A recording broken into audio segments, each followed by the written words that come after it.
evening. Welcome to another edition of the New Black Leadership Coalition here at IntellectualRadio.com. You can pick us up also on iHeartRadio, on YouTube.com at Intellectual Radio. You can catch us live on our Facebook stream at the New Black Leadership. We want to welcome you to this week's episode of the New Black Leadership Coalition. I'm sitting in for our illustrious host, Brother Greg Sane, who many of you know, and some of you may not know that he's a part-time jet setter who frequently hops planes and lands wherever. And so he's not able to be with us this week, but God willing, he will have a safe return and be back with us on next week. I am Minister Michael Muhammad, the founder of the New Black Leadership Coalition. We are a coalition of grassroots, pro-Black organizations, activists, organizers, scholars, leaders in the community who have spent their lives trying to uphold principles and practices that we have learned as students of elders who have made significant marks in the quest for the full freedom and liberation of Black people in America. We are a group of individuals who are attempting to practice this thing we call unity, as our motto is taken from the Honorable Elijah Muhammad and the Honorable Minister Louis Farrakhan. Our unity will win the battle. It is the thing that is the opposite of what the enemy has done to us. Our sojourn here in America since 1555 was a deliberate re-engineering of Black people from the continent of what we call Africa to completely re-engineer us mentally, spiritually, emotionally, behaviorally, and otherwise, to be disunified, to be disunited, to be a people who are full of self-rejection, self-loathing, animosity, and hatred towards self, bitterness and anger towards self, to socialize us into a condition where it would be very difficult for us to start, maintain healthy relationships with anybody who looks like us, to have effective socialization practices with anybody who looks like us. This is not by accident. This is the byproduct of a very skillful, deliberate social engineering effort on the parts of Europeans who came here to the wilderness of North America to set up a paradise for themselves and needed bodies and labor and intellectual capital to do for them what they could not do alone for themselves. And so this practice of unity, even though we talk about it, make no mistake, it's easy to talk about. It feels good to talk about it if you have any level of consciousness. But to practice it challenges that good feeling. to practice it challenges everything we've been socialized to be, to do, and to know about relationships. And this is why, as great as the legacy of our ancestors is, from Nat Turner and Denmark Vesey all the way down to Marcus Garvey and Noble Drew Ali, all the way down to Frederick Douglass, and all the way down to A. Philip Randolph and Reverend Dr. Martin Luther King Jr., and all the way down to this modern day of Reverend Jesse Lewis Jackson and Reverend Al Sharpton, and even the Honorable Brother Minister Louis Farrakhan. Unity has yet to be achieved even among Black leadership. So we're anybody who attempts to lift that banner, we have our hands full, and we have to be prepared for some discomfort, some dis-ease, some struggle, and some setbacks until we learn how to be effective and extract the power potential of unity. So, having said that, I'm honored tonight to have two guests on with us. These brothers have been working diligently in the community for quite a few decades, if not more. And they are two brothers that have invested in Black people. They go to work every day and they work hard and they sacrifice to provide for themselves and their family. And even in the midst of that, they dig deep into the bottom of their pockets and their wallets, and they take money and resources and time and energy, and they invest in the uplift of Black people. And they have used this self-sufficiency model to co-found an organizational effort that I know as the Universal Temple of God, which is a Black consciousness spirituality movement that has had beachheads on the west side and on the south side of Chicago. I have with me this evening, I'm honored to have the co-founders, Brother Michael and Brother D'Angelo, with us tonight. Greetings, my brothers. Greetings, brother.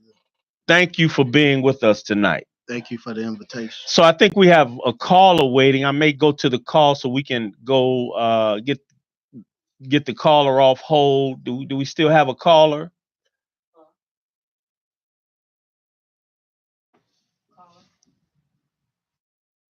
All right. So maybe the caller will call back. If you're going to call in, you have to be patient. We're just getting started, and we have to do a proper segue into our guests. So if you're going to call in, please be patient. We may have to leave you on hold until the proper time to air your call. So, Brother Michael, Brother D'Angelo, why don't you open up and add on to my introduction and speak to our listeners and our viewers via Facebook and give us a little background about your organization, how you got started, what made you start, and what are the goals and objectives of your work in the Black community? Shoot for the sky. Okay, we started, well, me, myself personally, it's going on over 30 years that I've been doing this. We have an unconditional love for our people. That is our main goal. And we don't look for love in return. We know the process that goes with this. The Most Honorable Elijah Muhammad teaches us that, man, this is the hardest job, not just in America, but all over the world. This is the hardest job, trying to raise the consciousness of your people.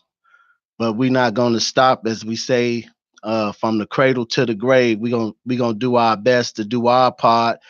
And everybody out there that's being activists, just saying that you are activist, that don't mean anything. You got to be active, and you got to be really on the grind when you're dealing with our people, because this is a rough people that we dealing with. They hard-headed, stiff-necked, man, it's a rough job, but like I said, we love doing it.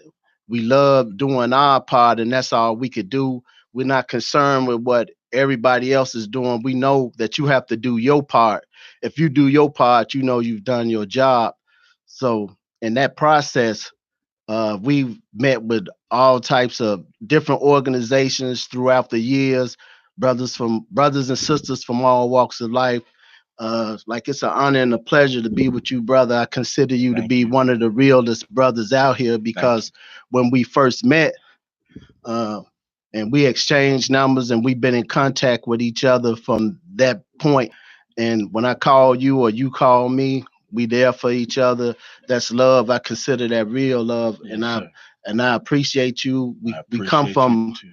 I know we all came from different backgrounds, but I consider you a sincere brother. I don't consider too many people sincere Thank you. doing this work, but you've done a great job, you and brother Greg, and I appreciate you, brothers, because again, when y'all do y'all events, the people show out, they come and they show love to y'all, and when me and brother Michael, when we do our thing, it's the same thing. We believe that everything that we touch is gold. All right. You know, that's how we do it. Again, like I said, it's an unconditional love, and even no love in return. We're not looking for that. We're just looking to do our part, and we build with brothers and sisters from all walks of life, Moors, Muslims, Nation of Islam, Sunni Muslims, Pan Africanists, Black Panthers. We've dealt with all of them, and the big thing that I could say that comes out of this, we bring all people from all walks of life together under one umbrella, no arguing, no anything. It's just all love. And I appreciate all of those brothers and sisters who've come throughout the years to support what we've been doing, including yourself, brother. Yes, sir. Thank you for inviting me. Brother Michael, you want to add to that opening? Sure. Yeah. So what we do, we have what is called a spiritually speaking community, the Universal Temple of the Most High. And what our motto is that religious people are trying not to go to hell while spiritual people already been. So we look at building a base for spirituality as well as unifying with Black. Imam Jamil Al-Amin, Muslim, said once, he said, Black is necessary, but is not sufficient. So we have to look at the core of spirituality as the key component and look at the spiritual systems. So we study different spiritual systems, and those spiritual systems can uplift our people because we come from different walks of life. So if you're looking at Christianity, Islam, Judaism, Taoism, Zoroastrianism, or what have you, we touch those points with our system in terms of talking to people and communicating with people from that vantage point and to learn from each other. So we try to implement these things within our group, in our organization, and link on to other organizations who have the same fundamental premise of trying to uplift our people through spirituality and through the spirit. All right, that's great. So let me dig a little deeper. What is the origin point for your way of thinking? Were you what scholars, what scholarship, what mentors did you have as a younger man or younger men that elevated your awareness of yourself as a Black person that led you to this moment in time? Uh, Mostly, well, we study everybody and we respect everybody's scholarship, but our foundation, as everybody know, me, you, our foundation, brother Michael, we started with the Nation of Islam and those teachings, and those are some of the greatest teachings, you know, throughout this world. I mean, I don't care what anybody say about those teachings. Those teachings touch hearts, All you right. know. And so we build off of it, the most honorable Elijah Muhammad's teachings and how to eat to live. We practice this, we just don't say it, we do it. And so even when we put on events, we have a vegan meal for the people. I mean, we treat the people like we treat ourselves. So again, we've drawn off all the schools of thoughts, and we don't disrespect anybody's school of thoughts because we can learn from everybody. and we all links in this chain together, and so that's what people got to realize, no one person has all the answers. So if people get caught up in just one person, they sadly mistaken, because we can learn from everybody. That's why they said it set you up in tribes so that we learn from one another. Okay. What I looked at was a shiny, bald-headed black man who was on Donahue, who stated he said something to the blonde head, don't give us a blonde hair, blue-eyed, pale-skinned, buttermilk complected white Jesus. Give us the nappy head Jesus of the Bible. So that sparked me when I heard that. Yeah, Dr. Khalid Abdul. So that sparked me to look deeper into my lessons, and I started to learn different things. Started going to what is a bookstore, which is not a lot of black bookstores anymore, Afrocentric bookstore downtown, and I perused there. I perused different bookstores. The one in Oak Park, if it's still there, I perused there. And She in Maywood. She in Maywood now, yeah. So we going to bookstores. And one person who sparked me the most, as far as giving me tapes and books, was the Flaming Crescent Society, Salim Abdul Khalik. Okay. And that's a great person to know, because the information that he has and he gave me, as far as listening to my first Malcolm X tape, was powerful, because I never heard the ballot or the bullet, right? So I never heard those teachings before as a younger person. So that sparked me to learn more about history. Okay. So all right. Well, that's a great starting point, as most of us in what we would call the movement understand, is that I'll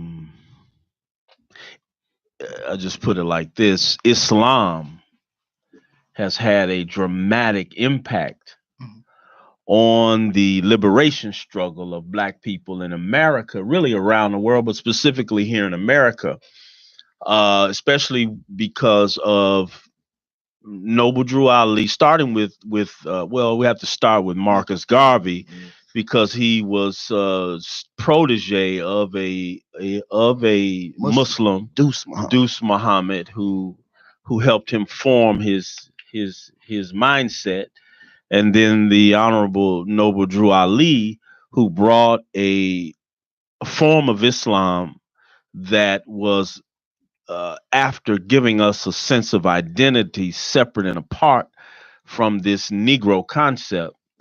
And then, of course, the Honorable Elijah Muhammad. But even before that, there were a few I've come to know. There were a few brothers and sisters who embraced Islam kind of in an at-large way. In fact, the husband, for example, of our sister in New York, who was the Queen of New York, oh, why can't I think of her name? But Bumpy Johnson worked for our sister in the numbers business. But her husband, it'll come to me after, probably after Madam Queen, right? Madam Queen, yeah. So her husband was a Muslim, and they called him the Black Hitler, and they called him anti-Semitic, and they vilified him because he was this dark complected brother who wore turbans and Islamic garb, and he stood on the corner, and he had this radical speech about him trying to electrify the consciousness of black people. So I'm saying that when you look down up from slavery, you see this strain of Islamic influence that has elevated the struggle of black people in America. So having said that, you are now trying to, as you guys know, I have a ministry, Torchlight Interfaith Ministries, which has grown out of some of the things that I have learned from my mentor, the Honorable Minister Louis Farrakhan. And basically, you are now trying to be a proponent of the universality of the principles of what we call religion. Yes, So what would you say the role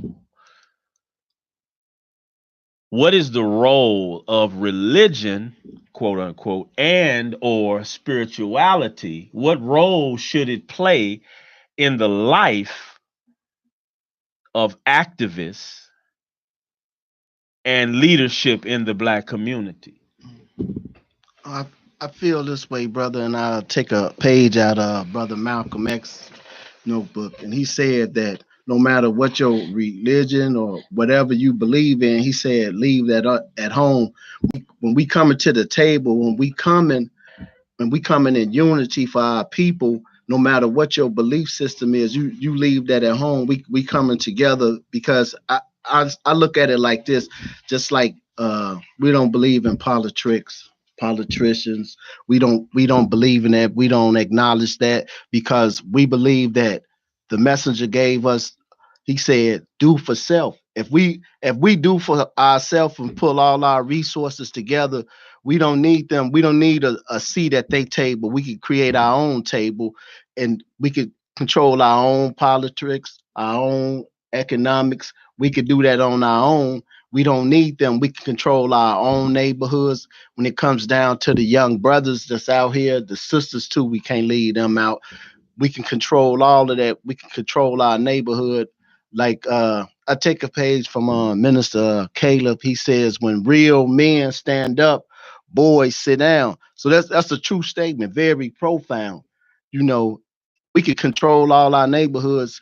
A lot of people always, they talk a good game, but when it comes down to actually doing the work, they nowhere to be found. And now we got to come up, we got to develop not only a method but a program for our brothers and sisters out here because all, to me, this just my opinion. Marching and doing all, that's not helping us. We could talk to them till we blue in the face, but if you don't have nothing to offer them, you wasting your time because they're gonna look. It's like on deaf ears. They're gonna look at you like, I don't want to hear that. I've been hearing that for years. And people get mad at me for making those type of comments, but that's me because I'm a product of that environment. So I know that that's not gonna work.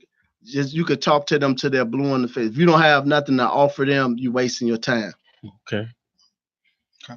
Well, I got a shout out too for brother 720, Okay. Tony Collins, because he's the one, he knocked on my door with the final call and giving me information. So I was reluctant to remember that about what he said. And to your question, the scripture says, loveth thou me, Peter, feed my sheep, feed them the sincere milk of the word. So it's about feeding people, right? Feeding people righteousness. I look at it like an ounce of example is more than a pound of advice. You got to walk the walk. So what happens is that a lot of the activists, they're not proactive. They're not moving forward with looking at innovation and trying to look at the way society is moving. They're looking at specifically where they were at 20 years ago. You can't use antiquated old models in this world that we live in today. Minister Farrakhan said yesterday's keys cannot open today's lock, right? So we can't open today's lock unless we have the master key. The master key is innovation and technology. So a lot of the activists now, they don't understand how to merge spirituality with action. Dr. King merged spirituality with action. So a lot of our people now are looking for a check, right? They're looking for financial gain. They're doing certain things to get 501c3s and doing all these different things for a specific monetary value for their movement to stuff in their pockets. But it has to come from the heart. It has to come from the spirit. So in order to know a true activist, from my vantage point, it has to be a spiritual person. Okay. Okay. So do you think that, well, let me go back to what you said first. You said that you reject the political model. Yes, sir. And that we don't need that in order to get where we need to go. No. Okay, so can you give us an example in history or currently that would illustrate? We could go What you mean? back. Well, the blueprint is basically if you follow the Honorable Marcus Mosiah Garvey, you could follow his movement. He didn't need that.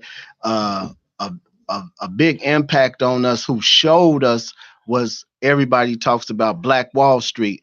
If you see what those brothers and sisters did, they were self-sufficient. They didn't need them for anything. And and the majority of them turned out to be millionaires. And of course, So you saying that they didn't use voting to empower them? They didn't rely on having a certain number of elected officials in certain positions during that time, brother. From my understanding, we didn't even have the right to vote. So during that process, like I said, they was doing like the most honorable Elijah Muhammad said. They were doing for self, and they were self-sufficient. And whether they used it from my studies, I see that they didn't use them because that's where the jealousy came in play, and that's why they came in and burnt that whole town down.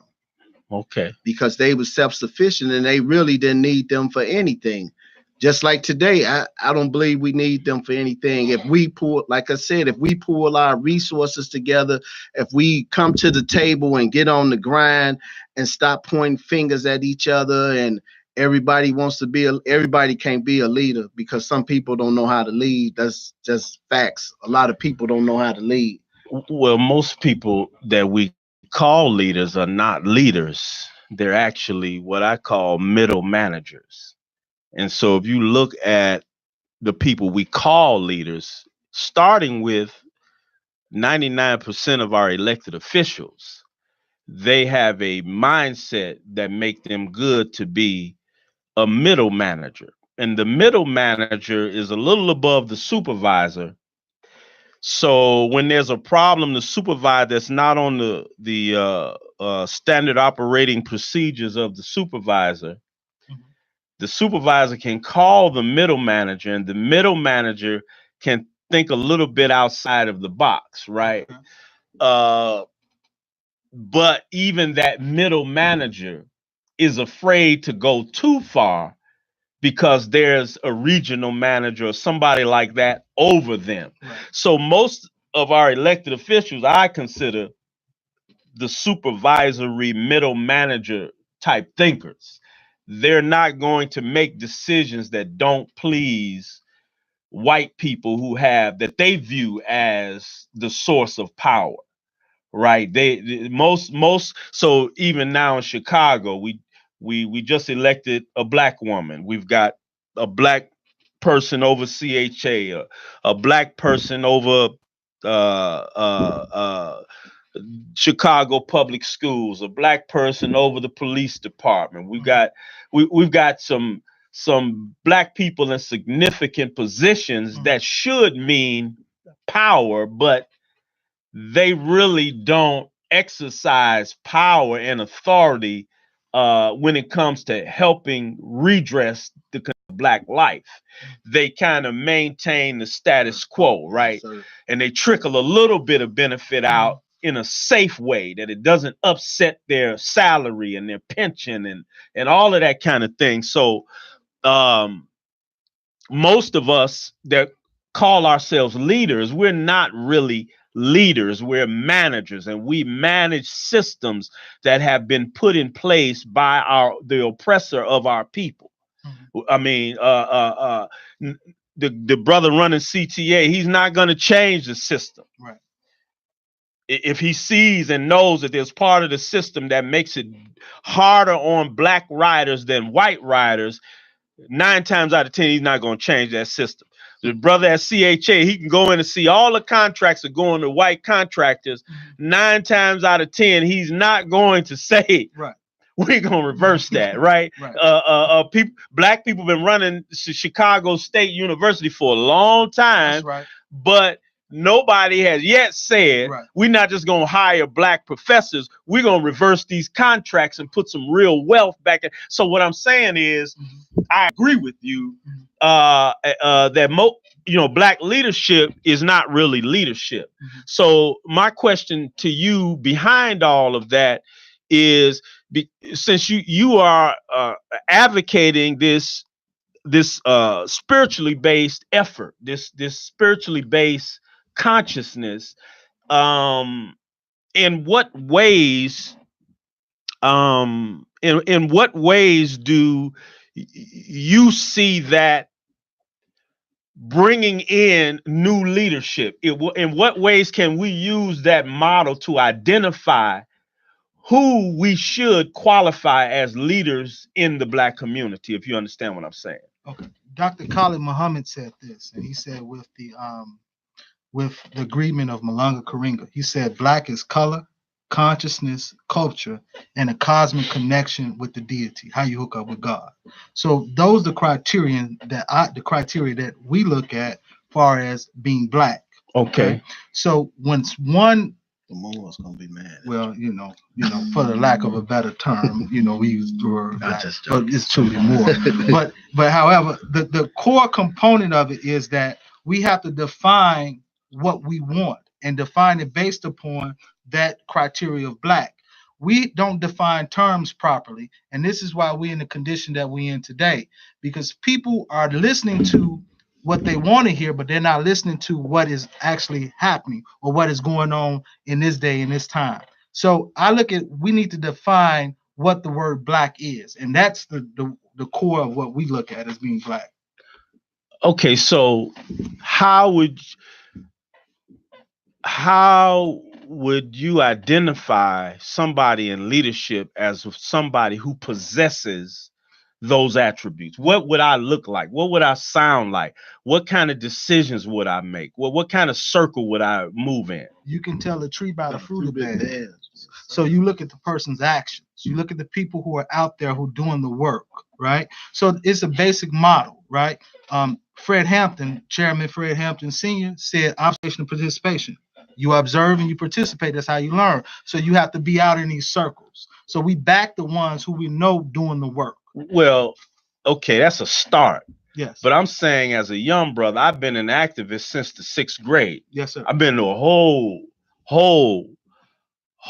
lot of meetings with activists. Yes, sir. And what I'm saying is, I've been in meetings with people who are engaged in the work, but they're troublemakers. They like to argue. They like to cuss. They like to fight. If you suggest that there's a better way for them to do something, they get an attitude. If you tell them that they out of order, they don't want. They'll quit. They'll leave the room if they can't take any critique or criticism or correction. So I'm saying they're engaged in the work now. Right. So I'm saying we got to go a little bit deeper. How will you go? I'm engaged in the work, but every meeting I come to, I'm turning the table over. Or every meeting I'm coming to, I want to talk for the whole meeting, right. 4 hours. I want to talk 3.5 hours. How can you go beyond the surface of me just being in the process? How can you identify me at a more subtextual level to know whether or not I'm really because you got to strive with those principles you mentioned. So, right. So how can you look at a person or feel a person? What feeling would you get from a person who's actually trying to live up to what you're saying? Well, it's a scripture says that all in Adam died, and the second Adam was Jesus Christ. You have to go through the rebuilding process. If this doesn't work, you have to find a model that does. It said that if you see yourself as the smartest person in the room, you need to change the room. So it's about changing the room, changing that dynamic, using technological skills, using interpersonal skills, building relationships, getting people conscious and aware, getting people who are motivated, who wants to see change. Because some of the antiquated old ideals, they must die in order for new things to grow. So I look at growth. I look at young people. And that's what we try to strive for, is young people who want to build, who see the destruction, the systematic destruction of our people in the hood. Mm-hmm. And we have to go in the hood and we have to fish. The gold is in the fish's mouth. And we have to fish. We have to go out in the highways and byways and go after our people who are seeking truth. So the old way has to die, and we have to have a new direction. Hence the new Black leadership. All right. Brother D'Angelo, you want to add something? I think first and foremost, you have to start with yourself. Yes, yes, You sir. have to clean yourself up. You got to get your own house in order, because again, just like me, I've been in a lot of these meetings right along with you, Yes, sir. and I see the problem has always been a lot of the people who came to those meetings, they didn't have their house in order.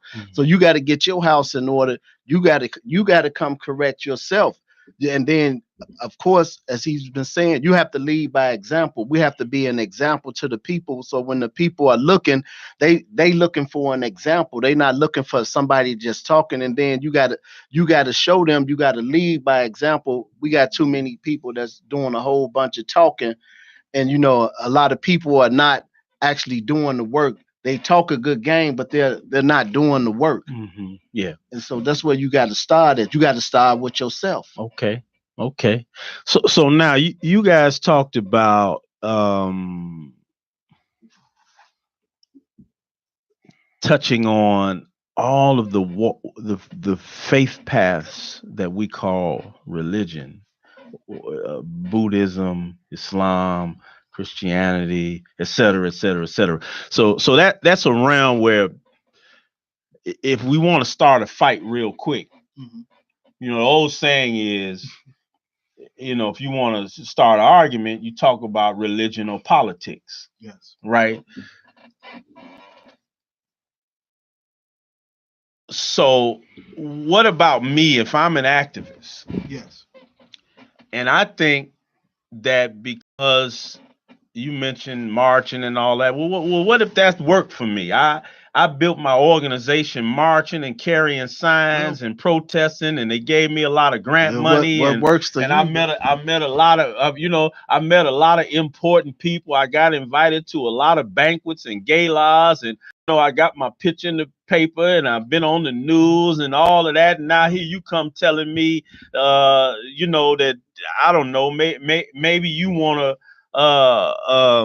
maybe you want to shut down a construction site, and I don't think that doesn't work for me, and you out of line. So what I'm driving at is the world of activists is almost like the world of religion. You know what I'm saying? Yes. It's like if you're not an activist, how I'm an activist, then you ain't Right. you ain't, you know what I'm saying? Right. You got to do it like this. You Right. ain't doing it like Right. this. So people should come over here and do it the way I'm. How does what you advocate and what you teach in your meetings in your organization, how would that help us as activists to get out of this rancor, this back and forth, this non-productive, self-righteous, argumentative disposition that if you don't do it my way, then you ain't for real? I look at it like this, brother. I look at it as all of us being like actors on one big stage, and everybody got to do their part. It's just so the fact is some people don't know their part. So when you acting, you got to know your role. So if you don't know your role, you're going to throw off the whole movement, because again, we all collectively got to do our part on this stage, because that's all we doing. We actors on one big stage. It's a lot of people up for some awards too.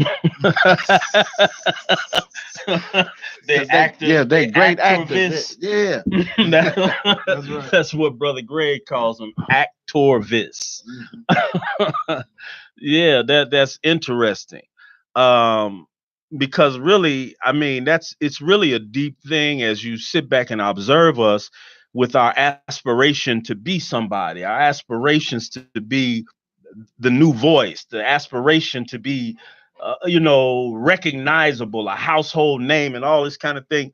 We have so many pop-up activists, people that looking for a gimmick to use activism to become famous or to get elected to office, and all of this.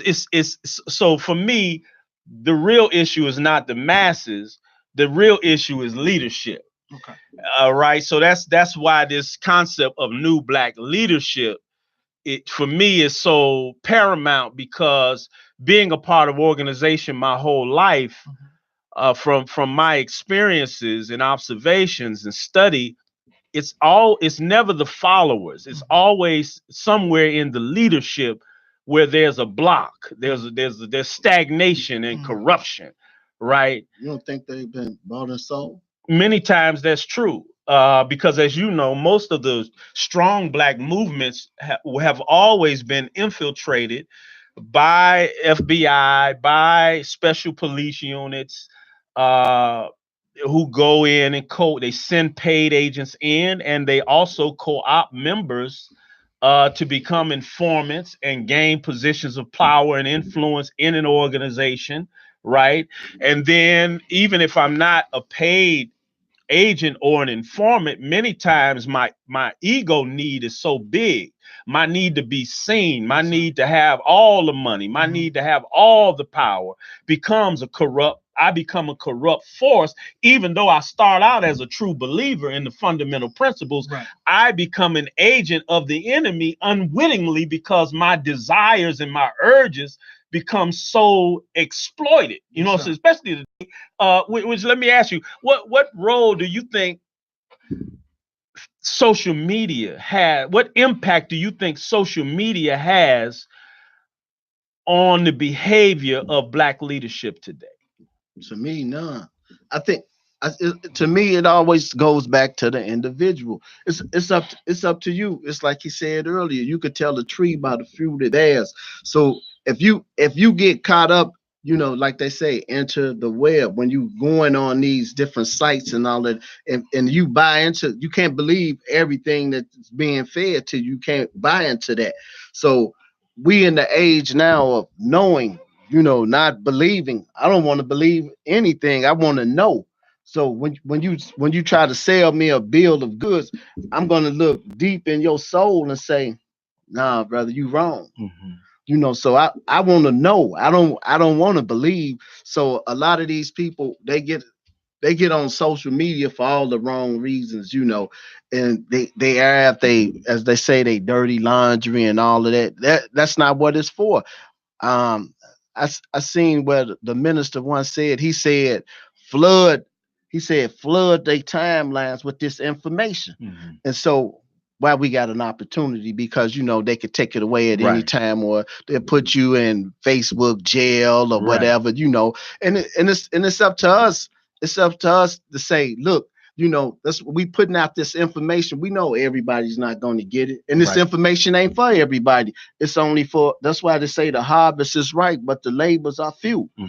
So it's the few people like you and other brothers and sisters that's out here. The people with like minds. We got to come together. We can't. It's impossible. We're not going to get all our people. It's just we're not going to get them, because again, many are called, few are chosen. Yeah, and they still begging for the crumbs off the slave master's table, and that's all it is left now is crumbs. That's why every time we go to meetings, or no matter where we go, they say pool the resources. We still won't do that. That's the biggest problem when we sit down and talk. When we mention money, that stop everything. Yes. You could be talking good. Oh, brother, that's good. But then as soon as you say, let's pull these resources together. Hey, let's get this building over here. Let's get that build. The heirs got these stores on. Let's get them out of our community. I can't trust him. That's right. That's sad, but that's the bottom line. Money stop everything. Soon as you bring money, but see, people that's out here that's doing nothing, you'll support their efforts. But the grassroots brothers and sisters that's out here really doing something, we can, just like me and this brother, we fund our own thing. We don't ask nobody for nothing. Right. We do this again out of genuine love. We got an unconditional love for our people. We don't go to no other organization. We don't say, hey, we 501c3, this group is funding us, this organization. No, we do it ourselves because it's love. That's the greatest force on this earth, love. So we do everything out of love. Hey, yeah. So that's my mantra, is if there was no grant, no contract, or no paycheck, would you do it? Would you go out and fight violence if there was no pay? Would you go out and deal with all all of these critical issues, and we have people in the community. If the paycheck stops, how deep is your love?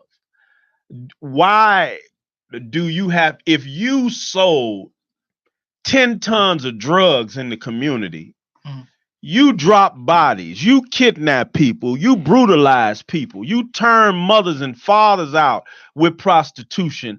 Now, why do you have to be paid now that you claim to know that you did harm to the community? Why is it you will only go out and try to create change if there's a paycheck associated? For me, that says a lot. You know what I'm saying? But I want to change gears and ask you guys a different type of question, because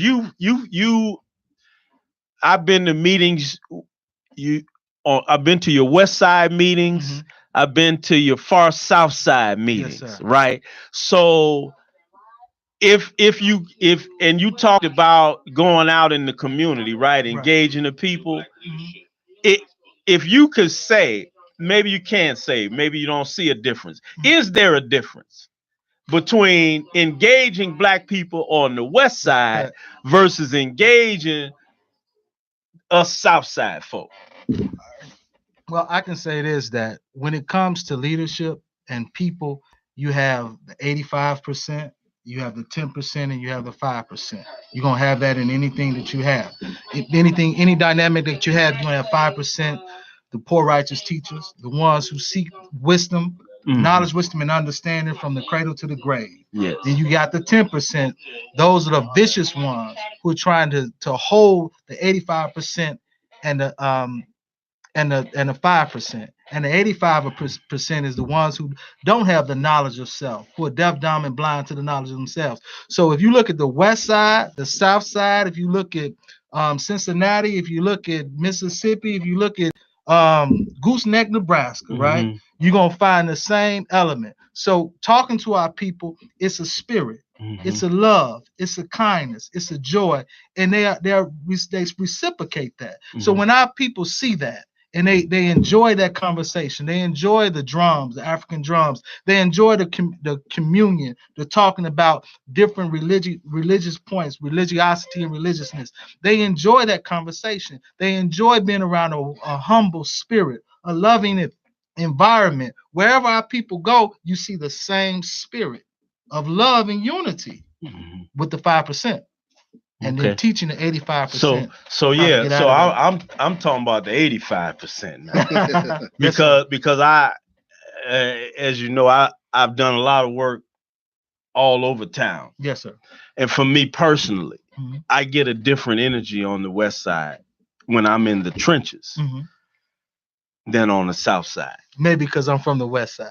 I don't get it. I'm from the South Side. Okay. Born and raised on the South Side. Yes. Lived briefly on the West Side. I was over our West Side congregation for a time. Yes, sir. Sent there to rebuild our congregation over there. At which time, was blessed to be able to elevate. You mentioned our brother, Minister Caleb. I'm the one who elevated him into the ministry over there. And I just find a different kind of reaction to our people. We've gone into the toughest neighborhoods on the South Side and watched the brothers scatter. Mm-hmm. Okay. They don't want to engage. Yes. Okay. You can go to the toughest, the hottest drug spot on the West Side. Okay. You don't have to be with a suit and bow tie on. Right. They know you. If you coming with something positive, even if they not gonna mm-hmm. be a part of it, they will at least engage you. They will. They won't run from you. They will. They'll give you space. They'll respect it. It's something about us Southsiders that, for me, and I'm a Southsider, and the Southsiders may get offended by me saying this. I ain't telling the truth. But I'm just saying, it's something about Southside folks is like we're a little snooty, we're a little uppity. If you ain't got a certain quality of garment on, mm-hmm. and you know what I mean, we you know what I'm saying, right. Man, don't touch me. You don't look. You know what I'm saying, like exactly. You got like you wearing the right cologne or what. So that's why I'm asking that question. Right. Is like for me as a Southsider. Right. I just find it easier to engage the downtrodden of our people. Mhm. Not always, but more often on the west side than the south side. That's true. You think so? Yeah, the west side is more down to earth than the south side. You could reach them. They're gonna listen to you.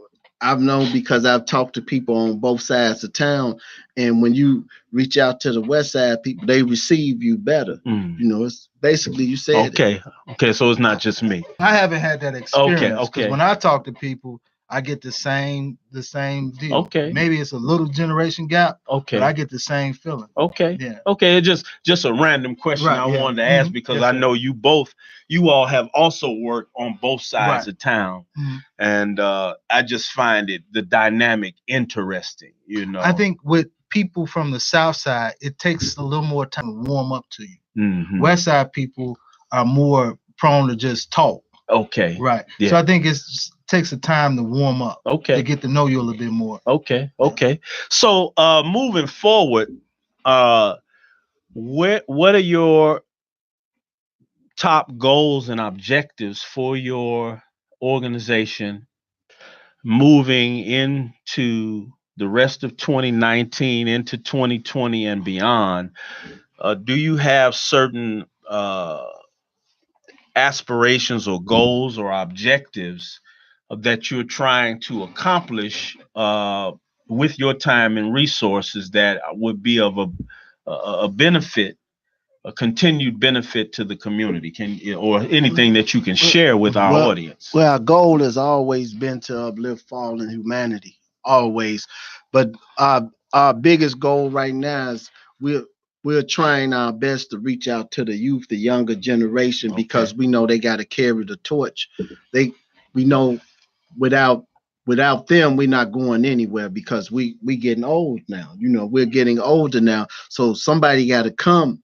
Somebody got to come and finish what we trying to complete. They have to complete this. It's just like when you go back into the scriptures when Moses went up to the mountaintop, right? Mm-hmm. He only had a chance to look off into it. So somebody else, as Joseph, he had to carry Joshua.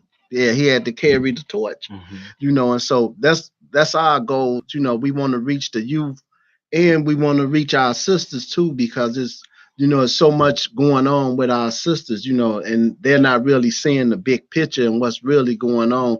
Like I said, they snatching our sisters up on the streets, and the brothers. I mean, again, we do a lot of talking, but we not doing the work in our community to protect our women and children.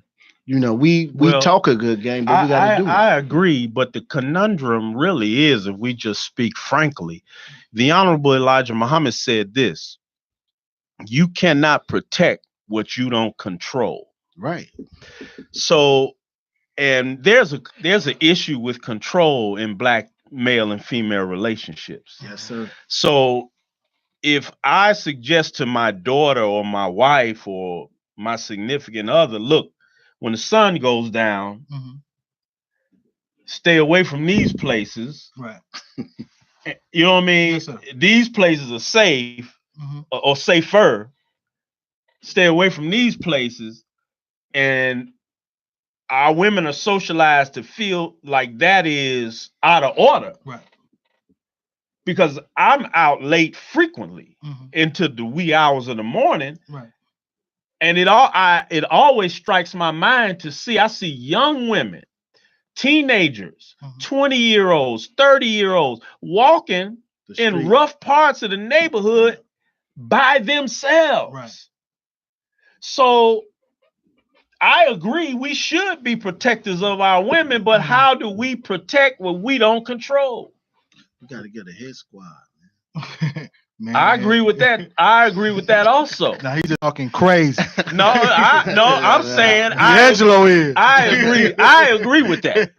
I agree that if you harm our women and our girls, yes, sir, then we, like any other self-respecting group of men, yes, sir, we should have a law in the community And if we get our acting, this is the critical importance of men like Chief Malik and Larry Hoover and others who constituted armies, right? And we're trying to elevate the consciousness of those armies. And I believe had they been successful, we would have an army that the police and other forces would have to respect, right? So it's like in the mosque or the so-called Nation of Islam. If you harm one of our women, there's going to be some type of response. And generally, the police is going to stand back and respect that response or support that response, right? Because when we're unified, people respect that. So I'm saying I agree that we should have an enforcement wing in the community, but until we get there, I'm saying, how do we protect what we cannot control and that which rejects our control? We got to start the process, brother. We can't keep saying what we can't do. We got to do it. I didn't say we couldn't. I just said, how do we do it? I'm saying time is of the essence, brother. Yes. So we got to sit down now. We got to come together right now as we speak. You know, we can't keep playing with this because this thing's serious. We at war. Yes. Absolutely. Plus, we at war with ourselves, which is the worst part. You know, so everything starts with self and everything ends with self. So we got to start this process right now. We got to stop playing. We got to put all of these differences to the side. And you know, and if the people who not with what we talking about, you know, we got to do away with them because some of them are enemies anyway. They just stay close. Yes, that's right. That's right. All. All right. Okay, so we kind of running out of our time here, but before we do, what I know you bring in a lot of different speakers, a lot of different thought leaders and whatnot. Who do you have coming up? How do people attend one of your meetings? How do people engage you in organizationally, etc.? Okay. Well, I wanted to say to your comment prior, yes, you have to hurl truth to falsehood till you bash out his brain. All right. Okay. So we have to teach our people truth. And people come from different expressions of life. They come from the Islamic background, they come from majority Christianity background and others. So we have to teach truth and we got to meet them where they at. So you have to be universal. Some people are not going to believe in Allah subhanahu wa ta'ala. They're not going to believe in Yahweh. They're not going to believe in Jesus. But if they do believe in Jesus, we can give and open up the Torah. We can open up the Quran. We can open up the Bible. We can open up the Vedas. We can talk to them on the level that they understand and give their thinking maturity. Don't forget the Circle 7. And the Holy Quran, the Circle 7. Even with the Moorish Science Temple of America, take the teaching and evolve it to the oneness of the Creator, because we all come from the Creator. Okay, so I think that is the core of what we teach. That is the core of what we're trying to bring into harmony, is a universal government of peace. All right. So that's the core. Now, this as you asked who we bringing in this Sunday, we will have a spiritual guru coming in from 2 p.m. to 6 p.m. Anybody want to attend? He deals with spirituality, as like he said. Again, we draw from all the schools of thoughts. We try to give the people everything, you know. We try to get them all other teachers, you know, because it's about learning everything that you possibly could. So we will be having Guru Bhagwan Ra Africa coming in this Sunday from 2 p.m. to 6 p.m. That's at 11006 South Michigan, 2nd floor. All right. Also note Mother's Day. Yeah, we having we always try, as a matter of fact, when we first started, we paid homage to the sisters. We always try to reach out to the sisters. That's the core of what we do, is as the messenger told us, 75% of his work was with the women. So again, we try to reach out to all our sisters. May 12th, again, from 2 p.m. to 6 p.m. We'll be putting on a Mother's Day event at the same place, 11006 South Michigan Avenue. We will have this would be it's all about the sisters. It's gonna be sister speakers, everything. We will have entertainment, free food. So come out and support what we're doing. Again, we giving the unconditional love to our people. And that's again, we're not looking for the love in return because it's not about that. It's about what we bring to the table as individuals, each one of us, and that's what we do.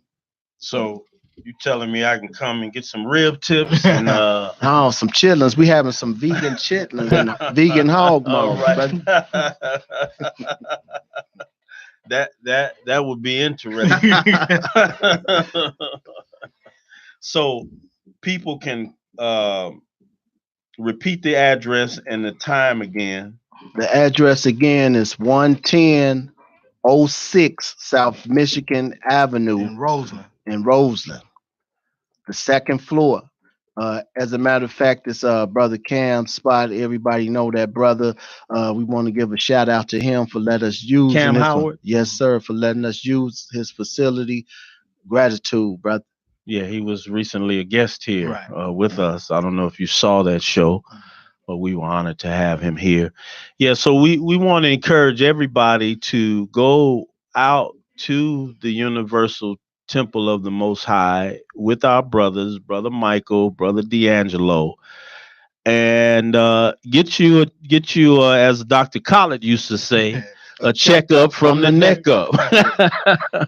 So wisdom and knowledge and information, sometimes it's good to travel outside of your mosque or your regular temple or your church or wherever you go for spiritual Reset and reconnection. And if you don't have a place you regularly go, then certainly this would be an opportunity for you to go to a place that will give you broad exposure to the universality of God's word and way. And tell them about your financial piece that you do every Sunday. That's from 12 to 4. Okay. We do a financial literacy course. So we do courses on commodities, the Forex market, stock market, so you can learn how to utilize the stock market. Also, we deal with business leadership, executive leadership courses. What we considered business strategy courses, how to establish a business, how to incorporate, how to use business credit. So we go through a plethora of different things on teaching you or giving you advice on how to go about building some form of financial legacy. What we look at is looking at the opportunity is Whitney Young Jr., civil rights attorney, said it's better to be prepared for opportunity and not have one, and have an opportunity and not be prepared for it. So you have to prepare for opportunities. Opportunities come at all times. So we have to look at investing in our community. And it's a time where something's going to open up and we will be right there to position ourselves to get what we need to get from our community because there's resources there. We have to look at Dr. Claude Anderson, Powernomics book, where he talks about setting up alternative economic system within our community. And doing so, we have to create a market. So what we're doing at the Universal Temple of the Most High Spiritual Speaking Community is creating a market. And before you can go in business, you have to have a market. You have to have customers. You have to have clients. So what we do is we look at bringing these people together and locking everybody in. And that's the core of what we do. But spirituality is the core of all of that. Okay. Yes. So, so here on the New Black Leadership Coalition on Intellectual Radio, it's part of our mission to highlight people that deserve to be highlighted, but you're never going to see in the Sun Times necessarily, or the Tribune, or ABC, or CBS, or NBC. You're not. See, black people, we fall for the okey doke so frequently That's why I asked the question about social media, because there's a belief that visibility gives credibility.